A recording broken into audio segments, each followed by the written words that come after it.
Many of us take for granted a very extraordinary organ, our ears. To understand the ear, we need to understand what sound is. The speakers you are listening to right now are vibrating, flexing in and out, causing a wave of pressure through the air. The frequency of these waves, or the speed at which the sound-creating surface moves back and forth, affects the pitch of the sound. The level of air pressure in each wave is directly related to how loud the sound is. The outer part of our ear catches these waves. It faces forward and has a specially designed structure of curves, helping us to determine the direction of the sound and also emphasize the frequencies used in human speech. Now that the sound waves are caught, they travel through the ear canal and strike against our eardrum, a thin membrane about 10 millimeters wide.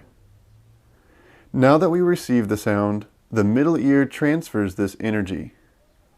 The smallest bones in your body, the malleus, incus, and stapes, start in motion. The malleus is attached to the eardrum, and as the sound travels along, the force is amplified by leverage until it arrives at the stapes, which acts like a reversed piston, creating waves in the fluid of the inner ear. The most significant increase in pressure is caused by pneumatic amplification. The face of the stapes has a surface area of about 3.2 square millimeters, while the eardrum has a surface area of 55 square millimeters. Using this, along with leverage through the malleus and incus, the final pressure is 22 times greater than when the sound first arrived. Now we come to the most complicated part of the hearing, the cochlea. In reality, it is coiled up, but it is easier to understand straightened out. There are actually 3 chambers inside, but let's take a look at the central part. The stapes is causing pressure waves to travel through the structure.